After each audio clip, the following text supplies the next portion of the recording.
लोकसभा चुनाव के बाद नीतीश कुमार काफी खुश हैं, क्योंकि लोकसभा चुनाव के परिणाम को अगर विधानसभा चुनाव के परिणाम में बदल दिया जाए तो नीतीश कुमार की पार्टी की सीटें लगभग डबल हो जाती हैं। तो ऐसे में उनका खुश होना तो तय है, लेकिन विपक्ष की भी अपनी तैयारी है।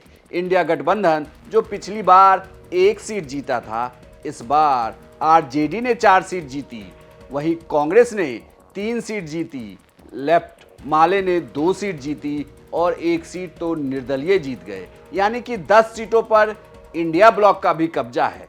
तो ये तय है कि अगला विधानसभा चुनाव अगर 1 वर्सेस 1 हुआ तो ये इतना आसान होने वाला नहीं है। फिर भी नीतीश कुमार ने तैयारी शुरू कर दी है। नीतीश कुमार की तैयारी कई स्तर पर है।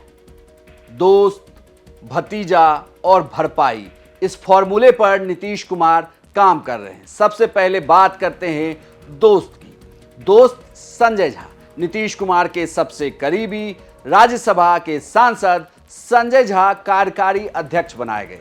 दरअसल जब ललन सिंह को केंद्रीय मंत्री बनाया गया तो उसके बाद पार्टी में सवर्णों को लेकर कोई ऐसा बड़ा चेहरा नहीं जो पार्टी के संगठन का कार्यभार देख सके। उसके लिए संजय झा को कार्यकारी अध्यक्ष बनाकर उसकी भरपाई की गई। साथ ही संजय झा मिथिलांचल से आते हैं, तो पार्टी ये भी चाहती है कि मिथिलांचल के क्षेत्र में जेडीयू का कद बढ़े और मैसेज सीधे सीधे सवर्णों के बीच जाए।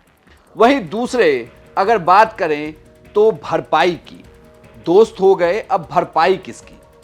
भरपाई इस बात की कि नीतीश कुमार खुद मुख्यमंत्री, पार्टी की कमान अगर कार्यकारी अध्यक्ष के तौर पर संजय झा को दे दी गई, ललन सिंह को मंत्री बना दिया गया, तो फिर जिस पार्टी को पिछड़ा अति पिछड़ा वोट करता है उसके लिए कोई चेहरा भी तो सामने आना चाहिए नीतीश कुमार के अलावा। साथ ही ये भी कहा जाता है कि नीतीश कुमार कभी अपने समकक्ष किसी चेहरे को बढ़ने नहीं देना चाहते।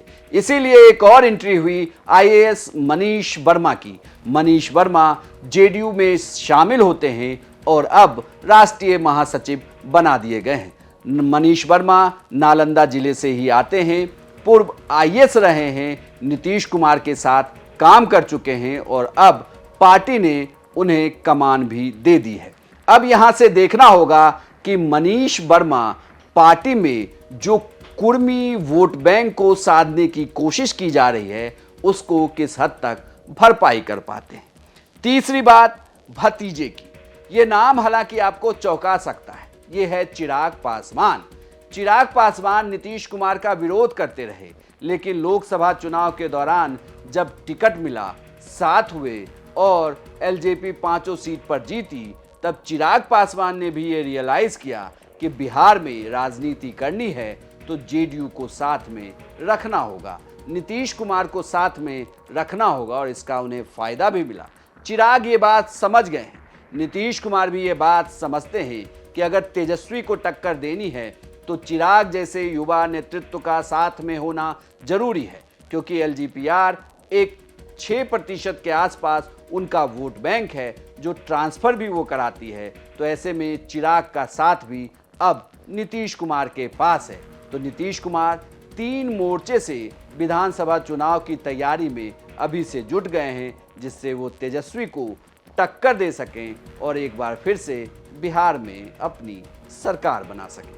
आपको यह जानकारी कैसी लगी हमें कमेंट बॉक्स में लिखकर जरूर बताइएगा और बिहार की तमाम खबरों के लिए देखते रहिए सिर्फ बिहार तक।